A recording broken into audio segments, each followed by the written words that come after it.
Hello dear bankers, welcome back to EduTab under the fast track to 50 series. एक ऐसी series जहां पर आप 25 कंसेप्ट क्लासेस की हेल्प से अपने सिलेबस के इम्पॉर्टेंट टॉपिक्स को कवर कर रहे हैं और अपनी एग्जाम प्रिपरेशन को कंप्लीट कर रहे हैं। 25 क्लासेस में 50 प्लस मार्क्स का एम कर कर हम चल रहे हैं, जहां पर हम डबल बेनिफिट को क्लेम करने की कोशिश करेंगे, राइट। सो आज का हमारा टॉपिक रहेगा rules regarding debit and credit. ये टॉपिक एएफएम कंपोनेंट में एग्जाम पर्सपेक्टिव से बहुत ही इंपॉर्टेंट है। बहुत बार इस टॉपिक से एग्जाम में क्वेश्चन पूछे जाते हैं।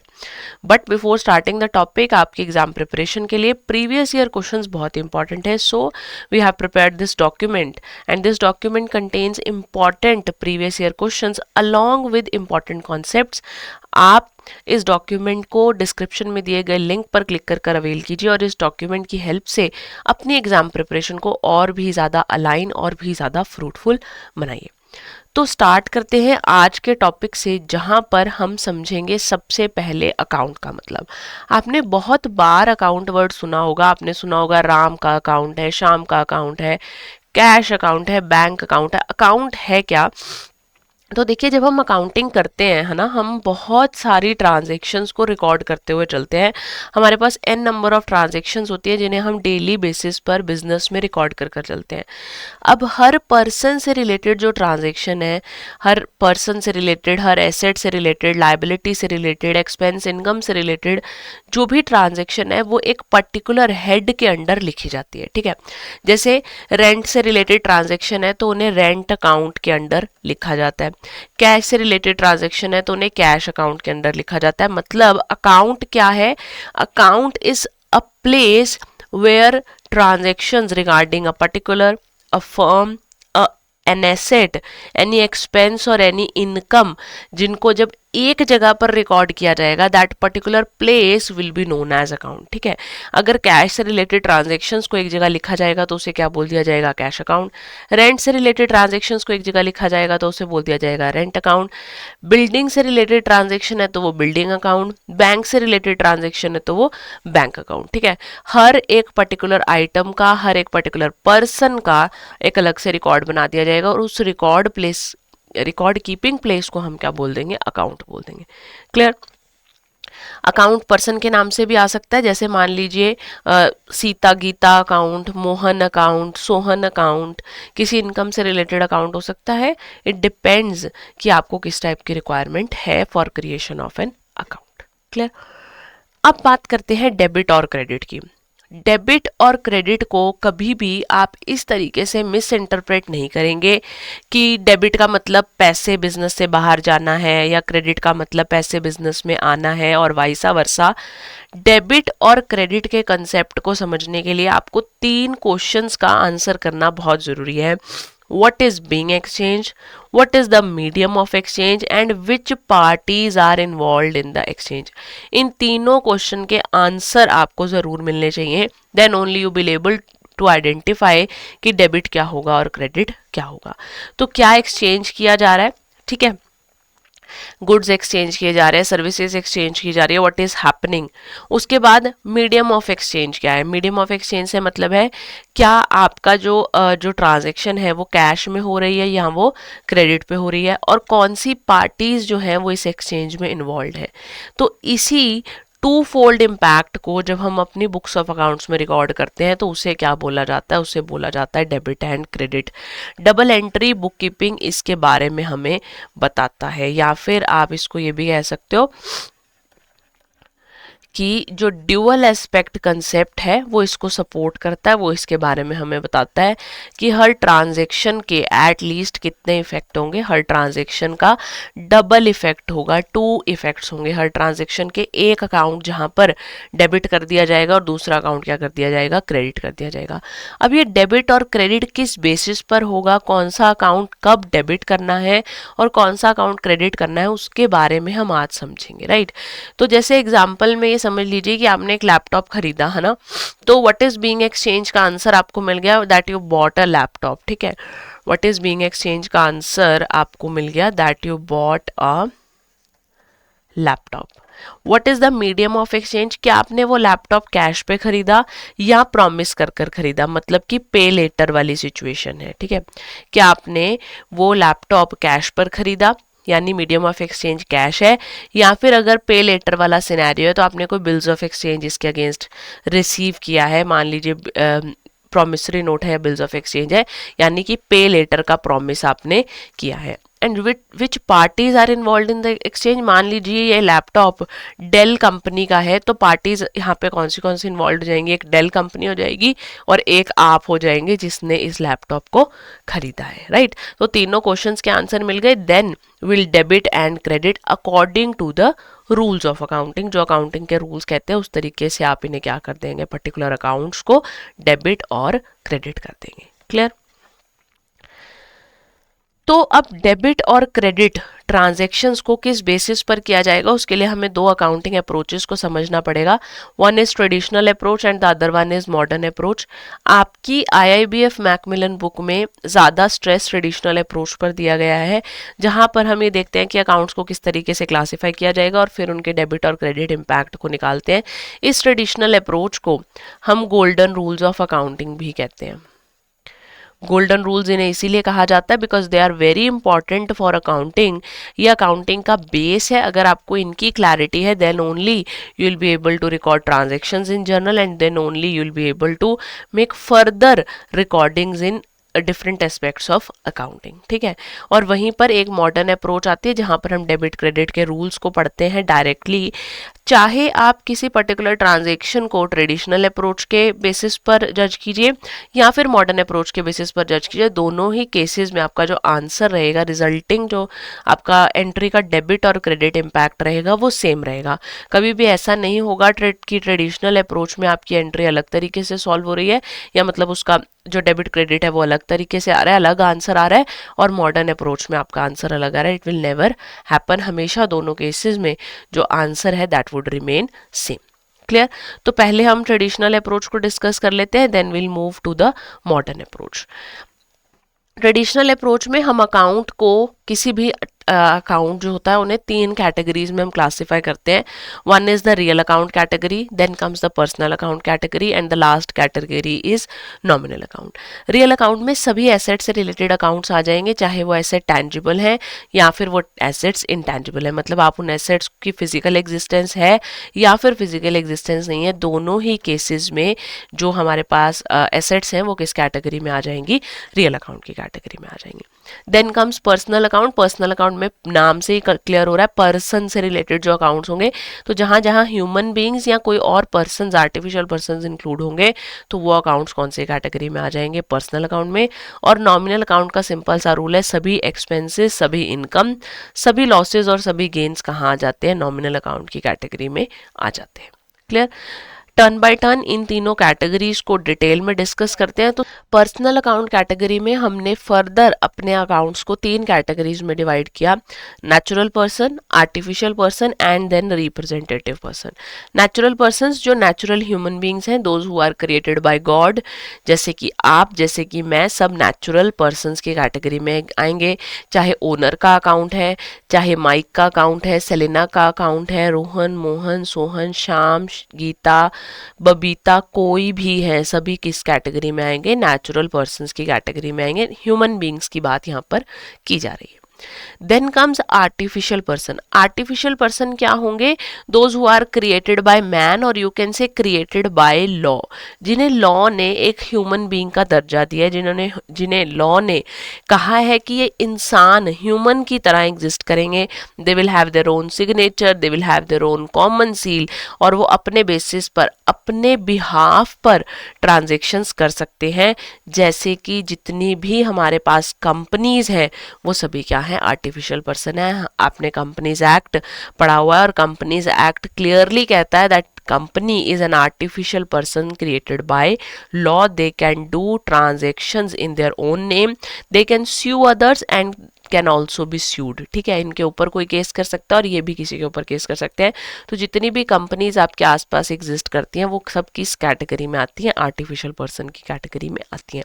साथ ही साथ जो बैंक अकाउंट है, जैसे ये भी कोई इंस्टीट्यूशन है ना, तो बैंक अकाउंट भी जो है that is also considered under category of artificial personal account. Clear. फिर बात करते हैं रिप्रेजेंटेटिव पर्सन की। तो रिप्रेजेंटेटिव पर्सन का मतलब क्या होता है, ग्रुप ऑफ नेचुरल और आर्टिफिशियल पर्सन। चाहे तो नेचुरल पर्सन्स का ग्रुप बनाना पड़ा या फिर आर्टिफिशियल पर्सन्स का ग्रुप बनाना पड़ा, तो that grouped category comes under representative personal account. ठीक है, रिप्रेजेंटेटिव पर्सनल को हम फर्दर आगे अभी नॉमिनल अकाउंट को डिस्कस करते हुए और भी ज़्यादा डिटेल में डिस्कस करेंगे। क्लियर। तो आपको पर्सनल अकाउंट का कुछ आइडिया हुआ कि पर्सनल अकाउंट में क्या क्या कैटेगरीज आई, नेचुरल, आर्टिफिशियल और रिप्रेजेंटेटिव।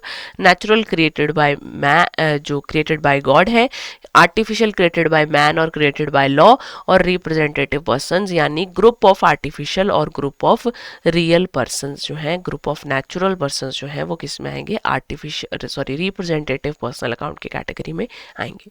कुछ एग्जांपल्स देख लेते हैं नेचुरल पर्सन्स में, जैसे सप्लायर का अकाउंट, प्रोप्राइटर का अकाउंट, रिसीवर, राम, श्याम, मोहन, सोहन, सब किस में आ जाएंगे, नेचुरल पर्सन में आ जाएंगे। आर्टिफिशियल पर्सन्स में किसी बैंक का अकाउंट, जैसे आईसीआईसीआई बैंक है, एसबीआई बैंक है। मैंने आपको बताया था कंपनीज आती हैं आर्टिफिशियल पर्सन में, जैसे टाटा आयरन एंड स्टील है, रिलायंस इंडस्ट्रीज है, बैंक लोन है, वो भी किस में आएगा, आर्टिफिशियल पर्सन्स की कैटेगरी में आएगा। फिर ओनर का अकाउंट रिप्रेजेंटेटिव पर्सनल में चाहे कैपिटल है और चाहे ड्राइंग्स है। कैपिटल मतलब मनी इन्वेस्टेड के लिए यूज किया जाता है। जब बिजनेसमैन बिजनेस में मनी इन्वेस्ट करता है तो वो क्या होता है, कैपिटल होती है। तो उसके लिए जो अकाउंट ओपन किया जाता है वो कैपिटल अकाउंट के नाम से ओपन किया जाता है। और वहीं पर जब बिजनेसमैन उस मनी को बिजनेस से विड्रॉ करवाता है, पैसे को विड्रॉ करता है अपने पर्सनल यूज के लिए, तो वो किस कैटेगरी में आ जाता है, वो आ जाता है ड्राइंग्स की कैटेगरी में। राइट। फिर कोई भी प्रीपेड ड्यू आउटस्टैंडिंग एक्सपेंस है या फिर एक्रूड एडवांस इनकम है, वो किस कैटेगरी में आएगी, रिप्रेजेंटेटिव पर्सन्स की कैटेगरी में आएगी। अब अगर मैं रूल की बात करूं तो रूल जो आपको याद रखना है, रूल क्या कहता है, रूल आपको सिंपल सी बात कहता है that debit the receiver and credit the giver. अगर पर्सन रिसीवर है तो उसे क्या कर दो, उसे डेबिट कर दो। अगर पर्सन गिवर है तो उसे क्या कर दो, क्रेडिट कर दो। ठीक है, अगर आपने ऐसी कोई ट्रांजेक्शन है जहां पे लिखा है पेड ₹300 टू राम, मैंने राम को 300 रुपीज दिए हैं, यहाँ पर पर्सन कौन है, राम। पर्सन राम है तो राम क्या है, रिसीवर है या गिवर है। राम को अगर पैसे मिल रहे हैं तो राम क्या है, रिसीवर है। यानी कि इस केस में राम का अकाउंट जो है वो क्या कर दिया जाना चाहिए, उस अकाउंट को कर दिया जाना चाहिए डेबिट। ठीक है। और वहीं पर मान लीजिए अगर कुछ ऐसा एग्जाम्पल, कोई ऐसी ट्रांजेक्शन आपको गिवन है, जैसे कि mister Karan supplied goods to us. ठीक है, सप्लाइड या सोल्ड कर दो। अगर मिस्टर करण ने आपको गुड्स सेल किए हैं, तो मिस्टर करण ने अगर आपको गुड्स सेल किए हैं तो करण क्या हो जाएगा इस केस में, करण का अकाउंट क्या हो जाएगा, करण का अकाउंट क्रेडिट कर दिया जाएगा। क्योंकि करण क्या है, करण गिवर है, करण हमें गुड्स प्रोवाइड करवा रहा है, इसलिए करण कौन है, करण गिवर है। तो करण का अकाउंट क्या कर दिया जाना चाहिए, करण का अकाउंट क्रेडिट कर दिया जाना चाहिए। क्लियर। सिर्फ ध्यान रखेंगे कि अगर पर्सन की बात हो रही है तो आपको सिर्फ दो चीजें आइडेंटिफाई करनी है, पर्सन गिवर है या पर्सन रिसीवर है। अगर पर्सन रिसीवर है तो वो क्या हो जाएगा, डेबिट, और अगर पर्सन गिवर है तो वो पर्सन क्या हो जाएगा, क्रेडिट हो जाएगा। क्लियर। आगे चलते हैं, रियल अकाउंट्स की बात करते हैं। तो रियल अकाउंट्स में जैसे अभी हमने बात की कि सभी एसेट अकाउंट जो हैं वो किस में आते हैं, रियल अकाउंट की कैटेगरी में आते हैं। बिजनेस में जितनी भी एसेट्स हैं सभी रियल अकाउंट्स की कैटेगरी में कंसीडर की जाएंगी। अब एसेट्स फर्दर दो कैटेगरी में क्लासीफाई की गई, one is tangible while the other one are intangible assets. Tangible assets वो जिनकी फिजिकल एग्जिस्टेंस है ना, those which can be seen, touched, felt. तो वो कौन सी एसेट्स होंगी, टेंजिबल एसेट्स होंगी। और अगर वो आप देख नहीं सकते हो, टच नहीं कर सकते हो, फील नहीं कर सकते हो, तो वो कौन सी एसेट्स होंगी? इनटैंजिबल एसेट्स होंगी। अब अगर टैंजिबल के एग्जांपल्स की बात करें तो कैश आपके पास टैंजिबल है, मशीनरी टैंजिबल है, बिल्डिंग टैंजिबल है, टूल्स आपके पास टैंजिबल एसेट्स में आ जाते हैं। उसके बाद आपकी कोई प्रॉपर्टी है, लैंड है, ये सभी क्या है? टैंजिबल एसेट की कैटेगरी में आएंगे। वेयर एज इनटैंजिबल एसेट्स की कैटेगरी में हमारे पास आ जाएगी goodwill, patents, trademarks, copyrights, mining rights, और आपके पास अगर कोई आपने रिसर्च डेवलपमेंट की है, आपके पास कोई सॉफ्टवेयर है, ये सभी क्या है? इनटैंजिबल एसेट्स हैं, तो ये इनटैंजिबल की कैटेगरी में आएंगे। फर्स्ट जैसे ही आपने अकाउंट को क्लासिफाई किया कि वो रियल अकाउंट की कैटेगरी में आता है, तो आपको ध्यान देना है दो चीज़ों पर। पहली चीज़ कि क्या एसेट बिजनेस में आ रही है या फिर एसेट बिजनेस से बाहर जा रही है। अगर एसेट बिजनेस में आ रही है तो आप उसे क्या कर देंगे? डेबिट। और अगर एसेट बिजनेस से बाहर जा रही है तो आप उसे क्या कर देंगे? क्रेडिट कर देंगे। ठीक है, जैसे अभी हमने जो प्रीवियस एग्जाम्पल लिया, हमने लिया कैश ₹300 पेड टू राम। आपने राम को कैश पे किया था ₹300 का। तो राम, जहां पर हमने बात की थी कि राम क्या है? राम पर्सनल अकाउंट है, पर्सनल अकाउंट है और राम को पैसे मिल रहे हैं, तो राम क्या है? राम रिसीवर है। रिसीवर क्या होने चाहिए? डेबिट होने चाहिए। यही बात हुई थी, है ना? अब हम बात कर रहे हैं यहाँ पर सेकंड इम्पैक्ट की, सेकंड अकाउंट की। तो सेकंड अकाउंट इन्वॉल्व क्या है? मेरा कैश। अब अगर सेकंड अकाउंट कैश इन्वॉल्व है तो कैश क्या है? रियल। रियल अकाउंट का rule, debit what comes in and credit what goes out. मतलब कैश बिजनेस में आ रहा है या जा रहा है, तो आपको ये देखना है कैश बिजनेस से बाहर जा रहा है ना। कैश मेरे पास रियल अकाउंट की कैटेगरी में है and it is going out. अगर बिजनेस से बाहर जा रहा है कैश, तो कैश क्या हो जाना चाहिए? क्रेडिट। तो देख रहे हैं आप अपने आप ही ट्रांजेक्शन में डबल इम्पैक्ट जो आ रहा है, एक अकाउंट डेबिट और दूसरा अकाउंट क्या हो रहा है? यहाँ पर क्रेडिट किया जा रहा है। यहाँ पर राम डेबिट हो जाएंगे और जो कैश है, कैश जो है वो यहाँ पर क्या कर दिया जाएगा? क्रेडिट कर दिया जाएगा। क्लियर? ट्रांजेक्शन समझ में आई कि किस तरीके से आपको डेबिट और क्रेडिट को क्या करना है? आइडेंटिफाई करना है। थर्ड अकाउंट कैटेगरी जो हमारे पास है that is for nominal accounts, जहाँ पे हमने बात की कि सभी एक्सपेंसेस, लॉसेज, इनकम्स और गेन्स कहाँ आएंगे? नॉमिनल अकाउंट में आएंगे। एक्सपेंसेस में चाहे वह एक्सपेंस सैलरी से रिलेटेड है, वेजेस से रिलेटेड, आपने रेंट पे करना है, इंटरेस्ट पे करना है, डिस्काउंट पे करना है, सभी केसेस में एक्सपेंसेस जो है वो किस कैटेगरी में आएंगे? नॉमिनल अकाउंट में आएंगे। आपने कोई एसेट सेल करी, उस एसेट को सेल करने पर आपको लॉस हुआ, तो that loss would also be categorised under nominal account. Incomes की बात करें तो आपको रेंट रिसीव हो रहा है, कमीशन रिसीव हो रहा है, डिविडेंड रिसीव हो रहा है, इंटरेस्ट रिसीव हो रहा है, डिस्काउंट रिसीव हो रहा है, ये सब किस में आ जाएंगे? इनकम की कैटेगरी में आ जाएंगे। सेल्स जो रेवेन्यूज हैं वो भी आपके पास किस कैटेगरी में आएंगे? इनकम की कैटेगरी में आएंगे। और वहीं अगर आपको एसेट सेल करने पर प्रॉफिट हुआ, गेन हुआ, तो वो कौन सी कैटेगरी में आ जाएगा? वो भी नॉमिनल अकाउंट्स की कैटेगरी में आएगा। अब देखिए, हमने एक्सपेंसेस और इनकम का थोड़ा सा मेंशन रिप्रेजेंटेटिव पर्सनल अकाउंट में भी पढ़ा। अब हम इस बात को थोड़ा सा ध्यान से समझते हैं कि जैसे हमारे पास एक्सपेंसेस और इनकम्स हमेशा कहाँ कैटेगराइज किए जाएंगे? नॉमिनल अकाउंट की कैटेगरी में कैटेगराइज किए जाएंगे। बट अगर एक्सपेंस नेम के आगे या इनकम नेम से पहले या बाद में कोई प्रेफिक्स या सफिक्स लगा दिया जाता है तो वो उसकी अकाउंट कैटेगरी ना चेंज हो जाती है। जैसे if it is written rent account, तो वो क्लियरली क्या है? नॉमिनल है। ठीक है, लेकिन अगर वर्ड ऐसे लिख दिया मैंने प्रीपेड रेंट, अब मैंने रेंट से पहले एक प्रेफिक्स लगा दिया है, या फिर मैंने ऐसे लिख दिया रेंट रिसीव्ड इन एडवांस, तो ये क्या लग गया है? सफिक्स लग गया है। तो इन दोनों ही कैटेगरी में ये अकाउंट क्या चला जाएगा? ये पर्सनल अकाउंट की कैटेगरी में चला जाएगा, रिप्रेजेंटेटिव पर्सनल अकाउंट की कैटेगरी में अकाउंट चला जाएगा। अब ये नॉमिनल अकाउंट नहीं रहा क्योंकि इसके नाम से पहले प्रीपेड लग गया है या फिर बाद में रिसीव्ड इन एडवांस लग गया। तो इसी तरीके से इनकम्स के केसेस में भी होगा। अगर आपको कुछ अनअर्न्ड, अक्रूड ऐसे वर्ड्स लिख दिए गए हैं तो उस केस में भी वो रिप्रेजेंटेटिव, पर्सनल रिप्रेजेंटेटिव अकाउंट्स की कैटेगरी में चला जाएगा। क्लियर। नॉमिनल अकाउंट के रूल की बात कर लेते हैं। तो नॉमिनल अकाउंट के रूल्स में आपको क्लियर रहना है, अगर एक्सपेंस है और लॉस है तो वो क्या हो जाएगा, डेबिट, और अगर कोई इनकम है और गेन है तो वो क्या हो जाएगी, credit. Very simple rule it is, expenses और लॉसेस डेबिट और इनकम्स और गेन्स क्रेडिट, ठीक है।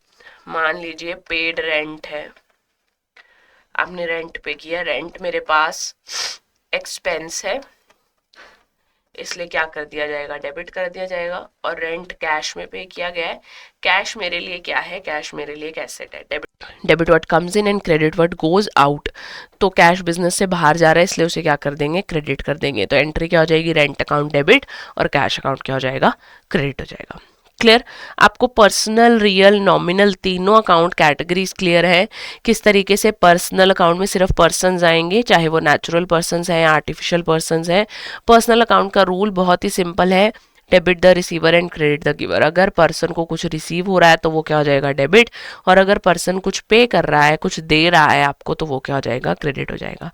वहीं सेकंड कैटेगरी मेरे पास रियल अकाउंट्स थे। रियल अकाउंट्स में सभी एसेट्स, चाहे वो टैंजिबल हो या इनटैंजिबल हो, दोनों ही कंसीडर की जाएंगी।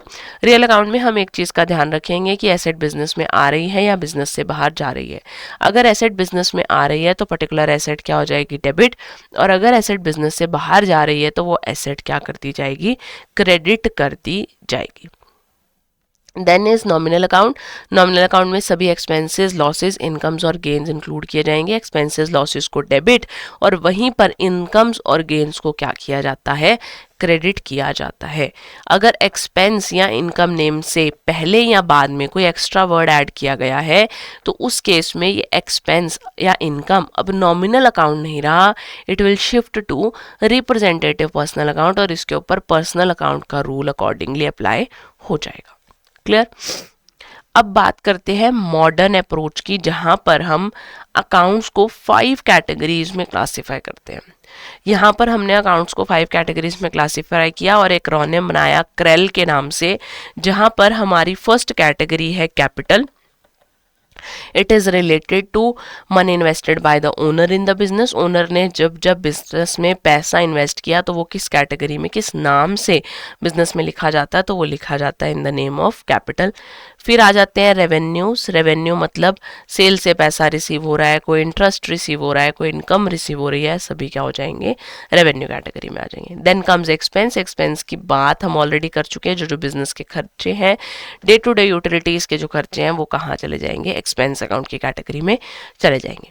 Then is asset account. Business की सभी एसेट्स में आ जाएंगी, और बिजनेस की सभी लाइबिलिटीज अकाउंट में आ जाएंगी। लाइबिलिटी का मतलब होता है ऐसा पैसा जो बिजनेस ने बाहर लोगों का देना है, चाहे वो लोन हो, चाहे वो क्रेडिटर्स की पेमेंट हो, कोई आउटस्टैंडिंग आपके बिल्स हो, सभी लाइबिलिटीज के अंडर कंसीडर किए जाते हैं।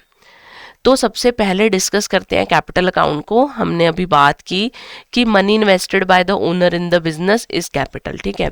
सिंपल से शब्द है, money invested bye owner in the business. Owner ने बिजनेस में जब जब पैसा लगाया तो उसे क्या बोला जाएगा, उसे बोला जाएगा कैपिटल अकाउंट। क्योंकि बिजनेस और बिजनेसमैन, बिजनेस और बिजनेस का ओनर को क्या है, सेपरेट है।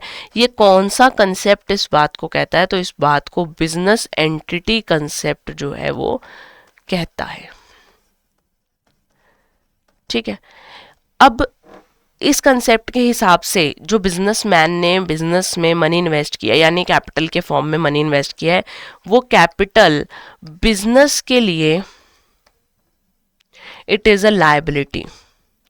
ये कैपिटल बिजनेस को एक ना एक दिन अपने बिजनेसमैन यानी ओनर को वापस करनी पड़ेगी। तो अगर मनी इन्वेस्टेड कैपिटल है तो मनी विदड्रॉन को हम क्या बोल देते हैं, ड्रॉइंग्स बोल देते हैं। अगर प्रोप्राइटर अपने पर्सनल यूज के लिए बिजनेस से पैसा विड्रॉ करता है तो उसे क्या बोल दिया जाता है, उसे ड्रॉइंग्स बोल दिया जाता है। क्लियर। मनी इन्वेस्टेड तो कैपिटल और मनी विड्रॉन तो ड्रॉइंग्स। क्लियर। आगे बात करते हैं रेवेन्यू की। तो रेवेन्यू का मतलब है जब नॉर्मल बिजनेस ऑपरेशन से बिजनेस में पैसा आ रहा है तो वो सब रेवेन्यू है, बिजनेस की इनकम है। सेल्स जो है that is the main source of revenue for a business. तो सेल से पैसा आ रहा है, इंटरेस्ट की फॉर्म में पैसा आ रहा है, रेंट की फॉर्म में पैसा आ रहा है, कमीशन की फॉर्म में पैसा आ रहा है, कोई और डिविडेंड वगैरह आपने कहीं मनी इन्वेस्ट की हुई है, कहीं इन्वेस्टमेंट्स की हुई है, उसके अगेंस्ट आपको डिविडेंड रिसीव हो रहा है, तो ये सब आपके पास क्या है, रेवेन्यू अकाउंट की कैटेगरी में कंसिडर किए जाएंगे। Then comes expense account. Business के सारे बिजनेस के नॉर्मल रनिंग के जितने भी खर्चे हैं वो सब एक्सपेंस में आ जाएंगे। अभी भी हमने थोड़ी देर पहले भी बात की है, सैलरीज है, रेंट है, वेजेस हैं, टैक्सेस हैं, आप कहीं पे डिविडेंड दे रहे हो, इंटरेस्ट दे रहे हो, कमीशन दे रहे हो, सभी किस में आएंगे, एक्सपेंस कैटेगरी में आएंगे। Depreciation is also an expense for a business, although this cash is this expense is a non cash expense. यहाँ पर बिजनेस के मनी एग्जैक्टली बिजनेस से बाहर नहीं जाती है, बट बिजनेस के लिए एक लॉस है, एक एक्सपेंस जो है वो डेप्रिसिएशन कंसीडर किया जाता है। देन यार एसेट्स अकाउंट, जो भी बिजनेस के पास रिसोर्सेज हैं, जिन रिसोर्सेज को बिजनेस ओन कर रहा है, जिन रिसोर्सेज को बिजनेस कंट्रोल कर रहा है, वो सभी बिजनेस के लिए क्या है, एसेट्स हैं। अगर मैं एसेट की क्लासिफिकेशन की बात करूं तो 3 बेसिस पर एसेट को क्लासिफाई किया गया। कन्वर्टेबिलिटी के बेसिस पर करंट और फिक्स्ड एसेट्स। तो कन्वर्टेबिलिटी से क्या मतलब है, to be converted into cash, ठीक है। कन्वर्टेबिलिटी का मतलब क्या है, कन्वर्टेबिलिटी टू कैश। कैश में कन्वर्टेबिलिटी अगर विद इन 1 ईयर या लेस देन 1 ईयर जो है कैश में कन्वर्टेबिलिटी होगी तो वो मेरे लिए क्या होगा, करंट एसेट होगी। और अगर it takes more than 1 year to be converted into cash तो वो हमारे लिए क्या हो जाती है, वो हमारे लिए फिक्स्ड एसेट्स हो जाती हैं, ठीक है। फिर फिजिकल एग्जिस्टेंस की बात करें, यानी कि एसेट फिजिकली एग्जिस्ट कर रही है या नहीं कर रही। इफ इट एग्जिस्ट फिजिकली तो कौन सी एसेट हो जाएंगी, tangible, and if it does not exist physically तो कौन सी एसेट्स हो जाएंगी, इनटैंजिबल। अभी हमने बात की है टैंजिबल में वो एसेट्स आएंगी जिन्हें आप देख सकते हो, जिन्हें आप टच कर सकते हो, जैसे टेबल है, कंप्यूटर है, पेन है। जैसे आपके लिए बिजनेस में मशीनरी है, कैश है, ये सभी क्या है, टैंजिबल एसेट्स हैं। वहीं पर इंटैंजिबल में सॉफ्टवेयर्स आ गए आपके पास, सभी इंटैंजिबल एसेट्स हैं। गुडविल है, पेटेंट है, ट्रेडमार्क है, सब इंटैंजिबल की कैटेगरी में कंसीडर किया जाएगा। Then comes usage. यूसेज से मतलब है कि अगर आप बिजनेस को रूटीन बेसिस अगर आप बिजनेस की एसेट को रूटीन बेसिस में यूज कर रहे हो तो वो कौन सी कैटेगरी में आ जाएंगी, वो ऑपरेटिंग एसेट्स की कैटेगरी में आ जाएंगी। और अगर रूटीन बेसिस में यूज नहीं हो रही हैं तो बिजनेस की non operating, non using assets में आ जाएंगी, जिनको आप इतना ज्यादा बिजनेस में यूज नहीं कर चल रहे हो। Then comes liabilities. लाइबिलिटीज अभी आपको मैंने बताया कि जो भी फाइनेंशियल ऑब्लिगेशन है, जो भी बिजनेस को आउटसाइडर्स का पैसा देना है, सभी लाइबिलिटीज में आएंगे। अगर बिजनेस ने लोन लिया है तो वो भी बिजनेस के लिए लाइबिलिटी है। बिजनेस ने उधार पर अपने क्रेडिटर से सामान, सप्लायर से सामान लिया तो वो भी उसके लिए क्या है, लाइबिलिटी है।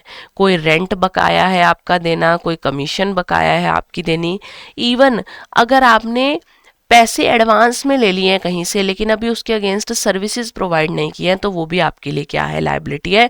क्योंकि अभी आपने उससे मनी तो रिसीव कर ली है बट आपने उस मनी के अगेंस्ट अभी पेमेंट करनी है, अभी आपको उसके अगेंस्ट आपको सर्विसेज प्रोवाइड करनी है, ठीक है।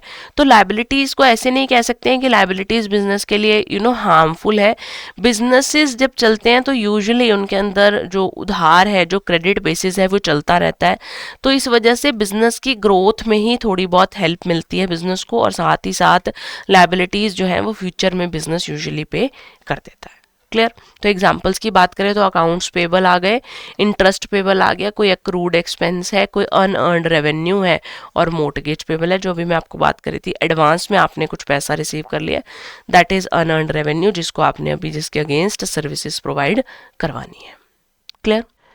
तो चलिए अभी हमने ये समझा कि कैपिटल, रेवेन्यू, एक्सपेंस, एसेट और लायबिलिटी अकाउंट में कौन सी ट्रांजैक्शन, कौन से अकाउंट्स जो हैं वो इनके अंदर कैटेगराइज किए जाते हैं। अब बात करते हैं कि डेबिट और क्रेडिट क्या होगा, ठीक है। अब आपको इन पांचों ही अकाउंट्स में मॉडर्न अप्रोच के अंदर आप किसी भी अकाउंट कैटेगरी में जब आप एनालिसिस करेंगे तो आपको सिर्फ एक ही चीज़ का ध्यान रखना है कि पर्टिकुलर अकाउंट में इंक्रीज हो रहा है या डिक्रीज हो रहा है, ठीक है। अगर कैपिटल, अगर मैं एक्सपेंस और एसेट की बात करूं तो एक्सपेंस और एसेट दोनों ही केसेस में अगर इंक्रीज हो रहा है तो उसे क्या कर दिया जाएगा, उसे डेबिट कर दिया जाएगा, और अगर डिक्रीज हो रहा है तो उसे क्या कर दिया जाएगा, क्रेडिट कर दिया जाएगा। वहीं पर अगर मेरे पास कैपिटल अकाउंट है, रेवेन्यू अकाउंट है या फिर लायबिलिटी अकाउंट है, तीनों केसेस में इंक्रीजेस क्या होंगे, क्रेडिट होंगे, और डिक्रीजेस क्या होंगे, डेबिट होंगे। तो आपको क्या करना है, हर क्वेश्चन को करने से पहले उसकी अकाउंट कैटेगरी देखनी है कि वो कैपिटल में आ रहा है, रेवेन्यू में आ रहा है, लायबिलिटी में आ रहा है, एक्सपेंस में आ रहा है या एसेट कैटेगरी में आ रहा है। फिर आपको देखना है कि अकाउंट में इंक्रीज हो रहा है या डिक्रीज हो रहा है। अगर तो एक्सपेंस एसेट है तो इंक्रीज डेबिट, डिक्रीज क्रेडिट कर दो, बट अगर कैपिटल रेवेन्यू लायबिलिटी है तो इंक्रीज को क्रेडिट और डिक्रीज को क्या कर दो, डेबिट कर दो। जैसे हमने बात की थी पेड ₹300 कैश टू राम। अब मैंने राम को ₹300 कैश दिया था, ठीक है। तो यहां पर अगर मैं कैश की बात करूं तो कैश कहाँ आ जाएगा, कैश एसेट में आ जाएगा। क्या एसेट इंक्रीज हो रही है, डिक्रीज हो रही है, तो एसेट तो मेरी डिक्रीज हो रही है। तो अगर एसेट डिक्रीज हो रही है तो उसे क्या कर दिया जाएगा, क्रेडिट कर दिया जाएगा। वहीं पर जो राम है, राम मेरे लिए क्या थी, एक लायबिलिटी थी, है ना। तो राम मेरे लिए लायबिलिटी में कंसीडर होगा। अब जब मैं लायबिलिटी की पेमेंट कर रही हूँ तो मेरी लायबिलिटी क्या हो रही है, डिक्रीज। लायबिलिटी डिक्रीज हो रही है तो वो क्या होनी चाहिए, डेबिट। तो एंट्री क्या होगी, Ram account debit to cash account. Previously भी हमारे पास यही ट्रीटमेंट आ रहा था जब हम इसको ट्रेडिशनल अप्रोच से इसी क्वेश्चन को कर देख रहे थे। क्लियर। सो हमने जब ट्रेडिशनल में क्लासिफिकेशन करी तो 3 अकाउंट कैटेगरीज में क्लासिफाई हुए, पर्सनल, रियल, नॉमिनल, और मॉडर्न अकाउंट्स में कैपिटल, रेवेन्यू, एक्सपेंस, एसेट और liability. I am स्टेटिंग it again, चाहे आप किसी भी ट्रांजेक्शन को सॉल्व करने के लिए ट्रेडिशनल क्लासिफिकेशन का यूज कीजिए या फिर मॉडर्न क्लासिफिकेशन, मॉडर्न अप्रोच का यूज कीजिए, दोनों ही केस में आपका जो आंसर है that would be the same. Answer में कोई भी डिफरेंस नहीं आएगा। दोनों ही केसेस में सेम अकाउंट डेबिट और सेम अकाउंट क्रेडिट का रिजल्ट जो है वो आपके सामने आएगा। सो आपके आज वाले कंसेप्ट को रिवाइज करने के लिए कुछ क्वेश्चंस कर लेते हैं जो कि एग्जाम में जिस तरीके के क्वेश्चंस आ रहे हैं उसी टाइप के क्वेश्चंस को हम आज डिस्कस करेंगे। क्या लिखा है, ABC enterprises purchased office equipment worth ₹80,000। ABC enterprise ने ऑफिस इक्विपमेंट खरीदा है 80,000 का। उसके बाद इसमें से 30,000 जो है वो पे कर दिए गए हैं और बाकी का जो बैलेंस है उसकी बात हुई है कि 30 डेज के बाद पे कर देंगे, ठीक है। तो हम क्या देख रहे हैं, व्हाट इज बीइंग एक्सचेंज। सबसे पहले डेबिट क्रेडिट वाला रूल याद कीजिए जो हमने सबसे पहले पढ़ा था कि व्हाट इज बीइंग एक्सचेंज, तो office equipment is being exchange. What is the medium of exchange, तो मीडियम ऑफ एक्सचेंज मेरे पास कैश भी है और क्रेडिट भी है, यानी मिक्स्ड मीडियम है। और पार्टीज इन्वॉल्व कौन सी हैं, तो पार्टीज एक तो ऑफिस इक्विपमेंट हो गया, एक मेरे पास कैश हो गया, और एक मेरे पास कौन हो गया, सप्लायर हो गया। क्लियर। अब ऑफिस इक्विपमेंट आप इस क्वेश्चन को रियल और मॉडर्न दोनों हिसाब से अगर सॉल्व करके देखें तो ऑफिस इक्विपमेंट, अगर मैं पहले ट्रेडिशनल क्लासिफिकेशन की बात करूं तो ऑफिस इक्विपमेंट मेरे लिए एसेट है, यानी कौन सा अकाउंट है, रियल अकाउंट। एसेट में हम क्या रूल लगाते हैं, debit what comes in and credit what goes out. तो एसेट तो बिजनेस में आ रही है ये वाली, तो इसे क्या कर दिया जाएगा, डेबिट कर दिया जाएगा। फिर कैश जो है वो इसके अगेंस्ट पे किया जा रहा है, कैश भी मेरे लिए कौन सा अकाउंट है, रियल अकाउंट है। कैश पे किया जा रहा है, कैश बिजनेस से बाहर जा रहा है, इसलिए कैश को क्या कर देंगे, क्रेडिट कर देंगे। और जो मेरे पास सप्लायर है, सप्लायर कौन है, पर्सनल अकाउंट है। ही इज रिसीवर और he is the giver, he is the giver. अगर ये मेरे लिए पर्सनल अकाउंट है और ये गिवर है तो गिवर्स क्या किए जाते हैं, गिवर्स को मैम क्रेडिट किया जाता है। तो मेरे पास एंट्री क्या हो जाएगी, ऑफिस इक्विपमेंट डेबिट हो जाएगा, कैश भी क्रेडिट होगा, सप्लायर भी क्रेडिट होगा। और इसी को अगर मैं रियल मॉडर्न क्लासिफिकेशन के हिसाब से कर देखूं तो मेरे पास जो ऑफिस इक्विपमेंट है अगेन वो मेरे लिए एसेट है। एसेट बिजनेस में आ रही है, इंक्रीज डिक्रीज की बात करेंगे। एसेट का इंक्रीज क्या किया जाता है, डेबिट किया जाता है।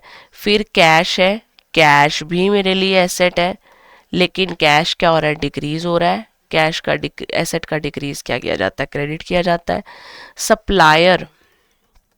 सप्लायर मेरे लिए लायबिलिटी है, लायबिलिटी बढ़ रही है यहाँ पर क्योंकि अब हमने उसके पैसे देने हैं, लायबिलिटी बढ़ रही है तो लायबिलिटी का इंक्रीज क्या किया जाता है, क्रेडिट किया जाता है। तो देखिए सेम ही इम्पैक्ट आ रहा है कि ऑफिस इक्विपमेंट डेबिट होगा और आपके पास कैश क्रेडिट और सप्लायर अकाउंट भी क्या होगा, क्रेडिट होगा। This is under traditional classification and this is under modern classification. तो आप दोनों ही अप्रोचेस में से किसी भी अप्रोच को फॉलो करेंगे, आपका आंसर क्या रहेगा, सेम। और अगर मैं आंसर ऑप्शन की बात करूं तो ऑप्शन ए जो है that would be the correct answer for this particular question. Question number B की बात करें तो debit and credit assertion reason based question है। Debit and credit are used to record two aspects of every transaction. बिल्कुल सही बात है, debit और क्रेडिट का यूज किया जाता है डबल इम्पैक्ट को रिकॉर्ड करने के लिए। रीजन दिया हुआ है every transaction involves exchange of value, क्योंकि हर ट्रांजेक्शन में एक्सचेंज ऑफ वैल्यू की बात की जाती है। तो रीजन भी बिल्कुल करेक्ट है, तो आपका ऑप्शन ए जो है वो करेक्ट होगा। Both the assertion and reason are true and the reason correctly explains the assertion. Question number 3, आपको कुछ स्टेटमेंट्स गिवन है और आपको बताना है कि इनमें से कौन सी स्टेटमेंट करेक्ट है और कौन सी स्टेटमेंट इनकरेक्ट है। तो machinery account is a real account, बिल्कुल ठीक बात है, क्योंकि मशीनरी मेरे लिए क्या है, एसेट है और एसेट्स सभी किस अकाउंट में आती हैं, रियल अकाउंट की कैटेगरी में आती हैं, बिल्कुल ठीक बात गिवन है। सैलरी नॉमिनल अकाउंट है, क्योंकि सैलरी एक्सपेंस है और एक्सपेंसेस कौन सी कैटेगरी में आते हैं, एक्सपेंसेस नॉमिनल अकाउंट की कैटेगरी में आते हैं, ये भी बिल्कुल ठीक है। Bank is a real account, this is incorrect. क्यों, क्योंकि बैंक मेरे लिए as an artificial person personal account में आता है, ठीक है। बैंक मेरे लिए as an artificial person personal account में आता है। देखिए हमेशा याद रखेंगे कैश एट बैंक लिखा है तो ये कौन सा अकाउंट है, ये रियल अकाउंट है। लेकिन अगर खाली बैंक अकाउंट लिखा है तो वो पर्सनल अकाउंट है, बिकॉज वो एक आर्टिफिशियल पर्सन की तरह ट्रीट किया जा रहा है। Commission received is a nominal account, commission received बिल्कुल ठीक बात है ये भी, क्योंकि कमीशन रिसीव्ड जो है वो हमारे लिए क्या है, एक इनकम है और इनकम्स किस कैटेगरी में आती हैं, इनकम्स तो नॉमिनल अकाउंट की कैटेगरी में आती है। तो first, second and fourth option B जो है वो इसके लिए क्या होगा, करेक्ट आंसर होगा। इस बात को आप हमेशा ध्यान रखेंगे। Clear. Next question, question number 4, इनमें से कौन सी ट्रांजेक्शन सिर्फ 2 रियल अकाउंट्स को ही इम्पैक्ट कर रही है। तो हर ट्रांजेक्शन का इफेक्ट एनालिसिस कर लेते हैं कि ट्रांजैक्शन कौन से अकाउंट को अफेक्ट करी है और वो कौन सी कैटेगरी में कंसीडर किया जाता है। तो परचेज गुड्स फ्रॉम राम, अगर आपने राम से गुड्स परचेज किए हैं तो 2 अकाउंट आ गए, one is purchases and the second account is राम। परचेजेस आ जाते हैं हमारे पास नॉमिनल में और राम जो है वो किस में आ जाएगा, पर्सनल में आ जाएगा, ठीक है। पेड इंश्योरेंस प्रीमियम, अगर आपने इंश्योरेंस प्रीमियम पे किया तो इसमें 2 अकाउंट आएंगे, एक आएगा इंश्योरेंस प्रीमियम अकाउंट और एक आ जाएगा कैश अकाउंट। कैश अकाउंट तो रियल है और इंश्योरेंस प्रीमियम एक्सपेंस है, इसलिए कौन सा अकाउंट है, ये नॉमिनल अकाउंट है। कमीशन रिसीव हुई तो अकाउंट वही सेम कमीशन आ जाएगा और कैश अकाउंट आ जाएगा। तो कैश तो अभी हमें पता ही है कि रियल है और कमीशन जो है वो क्या है, नॉमिनल है, इनकम है। परचेज मशीनरी फॉर कैश, तो मशीनरी और कैश दोनों ही क्या है, एसेट्स हैं और दोनों ही कौन से अकाउंट में आएंगे, रियल अकाउंट में आएंगे। तो ऑप्शन डी जो है वो इसका करेक्ट आंसर होगा, ठीक है। बहुत ही इजी तरीके से हमने क्वेश्चन को सॉल्व किया। हमने दोनों जो अकाउंट्स हैं उन्हें आइडेंटिफाई कर लिया, अकाउंट्स को फर्दर क्लासिफाई कर दिया ट्रेडिशनल अप्रोच के हिसाब से और हमें अपना आंसर मिल गया। Then is last question of the day, owner pays his personal electricity bill using the business bank account. Owner ने अपना पर्सनल मतलब घर का इलेक्ट्रिसिटी बिल पे कर दिया बिजनेस के बैंक अकाउंट से। अब अगर कोई पर्सनल पेमेंट हुई है तो वो ड्रॉइंग्स होंगी, ये बात का ध्यान रखेंगे। अगर कोई पर्सनल पेमेंट हुई है तो वो बिजनेस से उसने पैसा बाहर निकाला अपने पर्सनल यूज़ के लिए, वो ड्राइंग्स की कैटेगरी में कंसिडर किया जाएगा। तो आपको अकाउंट इसकी पर्टिकुलर ट्रांजैक्शन की एंट्री बतानी है और उसके लिए आपको अकाउंट्स की क्लासिफिकेशन भी एक्सप्लेन करनी है। तो ये ध्यान रखेंगे कि ये पर्सनल अकाउंट है और बैंक से पैसा जा रहा है, तो इलेक्ट्रिसिटी एक्सपेंस वाली एंट्री गलत है। यहाँ पर बी जो है वो आपकी एंट्री रहेगी कि ड्राइंग्स, एक तरीके से आपके बिजनेस से बाहर जा रहा है पैसा, है ना, तो आपके पास डेबिट द रिसीवर के केस में पर्सनल अकाउंट क्या हो जाएगा, डेबिट हो जाएगा, and credit what goes out के हिसाब से रियल अकाउंट क्या हो जाएगा, क्रेडिट हो जाएगा। ठीक है, debit the receiver and credit what goes out के हिसाब से। क्लियर? तो ऑप्शन बी जो है वो आपका राइट आंसर होगा। आपकी एग्जाम प्रिपरेशन को और भी ज़्यादा स्ट्रक्चर्ड बनाने के लिए EduTap ने कुछ कोर्सेज लॉन्च किए हैं। I will give you a quick walk through of those courses. For that you have to visit your browser and search for edutab.co.in। Courses category में जाकर जैप कोर्सेज पर क्लिक करेंगे तो JAP के सभी courses आपको विजिबल होंगे।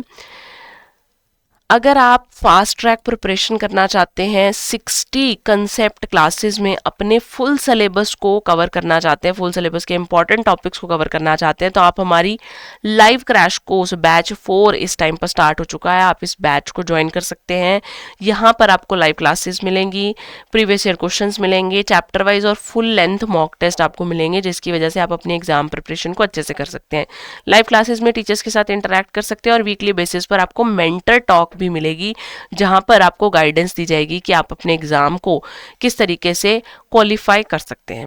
अगर आप फुल कंप्लीट पैकेज कोर्स चाहते हैं जहां पर आपको कंसेप्ट और लाइव दोनों ही क्लासेस चाहिए, तो आप हमारे मास्टर कोर्स में खुद को एनरोल कर सकते हैं। वहां पर आपको लाइव और कंसेप्ट दोनों क्लासेस मिल जाएंगी, previous year question, full length mock test और चैप्टर वाइज मॉक टेस्ट मिल जाएंगे। सभी सब्जेक्ट्स की तैयारी एक ही जगह पर हो जाएगी, the full package master course. अगर आप MCQ प्रैक्टिस करना चाहते हैं तो आप हमारी टेस्ट सीरीज को ज्वाइन कर सकते हैं, और वहीं पर अगर आप सब्जेक्ट स्पेसिफिक प्रिपरेशन करना चाहते हैं तो उसके लिए आप हमारे सब्जेक्ट वाइज मास्टर कोर्सेज में भी खुद को एनरोल कर सकते हैं। इंडिविजुअल सब्जेक्ट का मास्टर कोर्स अवेल करने पर आपको उस सब्जेक्ट की, उस पर्टिकुलर सब्जेक्ट की लाइव क्लासेस मिल जाएंगी, कंसेप्ट क्लासेस मिल जाएंगी, उनसे रिलेटेड नोट्स मिल जाएंगे, previous year questions, full length mock test और चैप्टर वाइज मॉक टेस्ट मिल जाएंगे। इन कोर्सेज को एनरोल करते टाइम बाय नाउ पर क्लिक करने के बाद उस टाइम का प्रिवेलेंट डिस्काउंट कूपन लगाना ना भूलें, सो दैट आपको मैक्सिमम डिस्काउंट मिल पाए। Coming back to our session, आज के सेशन से रिलेटेड अगर आपको कोई भी डाउट हो तो आप कमेंट बॉक्स में लिखकर अपने डाउट को क्लियर कर सकते हैं। साथ ही साथ for any kind of doubts and queries you can call अस और even email us at hello@edutab.co.in। मिलते हैं अगले सेशन में। Till then keep studying, keep growing and bye bye.